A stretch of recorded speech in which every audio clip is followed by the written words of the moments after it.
Hey everyone, Chakra is here and welcome to yet another video. Today we'll be discussing some basic notions to help you successfully split push. Playing the split push is forcing the enemy team to make a very difficult call. They either commit to defending and leave the other 4 opponents to pressure the map elsewhere, or they try to fight with numbers advantage but risk losing their base. Most champions can be situationally very good split pushers. Usually the main requirement is to be ahead in gold, though some champions just need to hit certain item thresholds to be very strong at split pushing.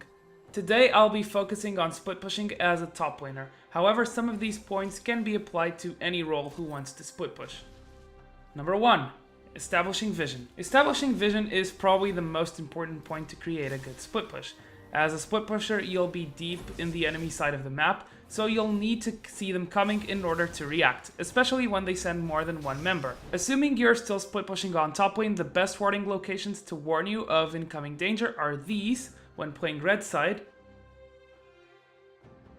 and these when playing blue side. Obviously, the locations of these wards change with the progression of the game and how the rest of your team is playing it. If they're pushed up as well and the first mid turret is down, chances are you won't need wards in the river, as it will be hard for the enemy team to flank through there. It's also very important to constantly look at the other lanes and see if they're being pushed, and also if your opponents are in that lane. If the enemy mid laner pushed his lane and is missing, chances are he's coming for you. One of the best ways to help you have better ward coverage is upgrading your warding totem to a greater stealth totem. With it, you can place 3-minute wards. Now, the best part about it is that it stores a charge every 60 seconds, up to 2 charges, so you can put a ward per minute and always have 2 active wards in the map just with the trinket. Not to mention that you can put 2 at once if you start up the charges. Number 2, elixirs. Elixirs are a huge part of helping you split push. 3 of 4 of the elixirs can directly help you split push, depending on what type of champion you're playing. The elixir of sorcery is a great tool for AP split pushers like Kayle, Teemo, or Diana. Not only does it give a good amount of AP and flat mana regeneration, it also gives you 25 true damage on hit.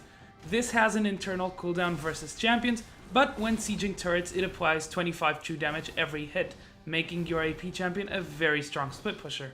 Elixir of Wrath should be your elixir of choice for any type of melee or ranged heavy AD carry, like Fiora, Tryndamere, Master Yi, or Vayne, for example. While realistically the only stat given to help you take down towers is attack damage, Bloodlust is an awesome tool for duels and will ensure you have the upper hand in these situations. Elixir of Ruin is probably the one you see the least, but it's especially useful for those split pushing tanks like Shen or Singed. They don't have the best turret killing capabilities, so 15% extra damage and a buff to their minions' damage to turrets is also very helpful. 3. Summoner spells. The biggest thing to mention here is teleport versus no teleport. Both work really, but your summoner spell will dictate how you play split push. If you're playing with a combat summoner like Ignite or even Exhaust, chances are you're mainly looking to kill your opponent whenever he comes to defend from your push. If you have teleport, you want to use it to join a team fight in case it breaks out.